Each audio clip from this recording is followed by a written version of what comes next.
ഉച്ചയൂണ് ഇതെങ്ങനെയാണ് കേട്ടോ. നല്ല ചെമ്മീൻ പരട്ട് ഉണ്ടായിരുന്നു, മോരുകറി ഉണ്ടായിരുന്നു, പിന്നെ പരിപ്പ് മഞ്ഞക്കറി വെച്ചതും, പിന്നെ മുരിങ്ങയില ഇട്ട് വെച്ച ഒരു ഓംപ്ലേറ്റും.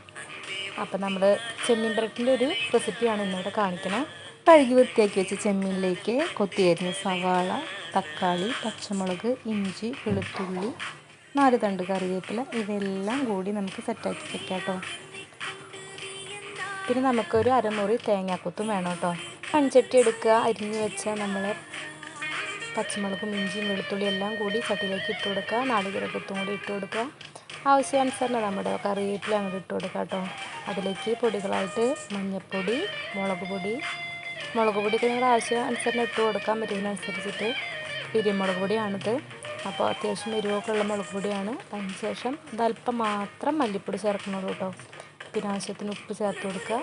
ഒരു സ്പൂണോളം വെളിച്ചെണ്ണ ചേർത്ത് കൊടുത്തിട്ട് കൈകൊണ്ട് തന്നെ നന്നായി കുഴച്ചെടുക്കുക കേട്ടോ. കൈകൊണ്ട് കൈകാര്യം ചെയ്ത കറിക്കൊരു കൈപ്പുണ്യം വേറെ തന്നെയാണ്. കാര്യത്തിനൊന്നും ഒരു മടിയും വിചാരിക്കാതെ കൈകൊണ്ട് നന്നായി മിക്സ് ആക്കിയതിന് ശേഷം നമുക്ക് കഴുകി മാറ്റി വെച്ച് നമ്മുടെ ചെമ്മീൻ ഇതിലേക്ക് ഇട്ട് കൊടുക്കാം കേട്ടോ.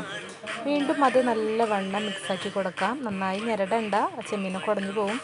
അപ്പോൾ അതിലേക്ക് ഇട്ട് ഒരു സ്പൂണ് വെളിച്ചെണ്ണയും കൂടി ഒഴിച്ച് കൊടുത്ത് നല്ലൊരു വാഴൻ്റെ ഇലയൊക്കെ വെച്ച് നമുക്ക് സെറ്റാക്കി വെച്ചിട്ട് അടുപ്പിൽ വെച്ച് കത്തിച്ചെടുക്കാം കേട്ടോ.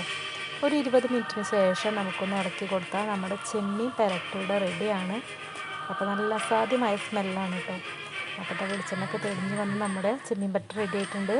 അപ്പം നമ്മുടെ ഉച്ചയൂണിൻ്റെ ചെമ്മീൻ പെരട്ടും മോരുകറിയും പരിപ്പ് മഞ്ഞക്കറിയും നമ്മുടെ ഓംപ്ലേറ്റൊക്കെ കൂടിയിട്ടുള്ള ഒരു ചെറിയൊരു ഊണാണ്. അപ്പോൾ നമ്മുടെ വീഡിയോസൊക്കെ ഒന്ന് ഇഷ്ടമാവുകയാണെങ്കിൽ ഒന്ന് ലൈക്ക് ചെയ്ത് സപ്പോർട്ട് ചെയ്യുക. അപ്പോൾ വീണ്ടും കാണാം. Tata, bye, see U.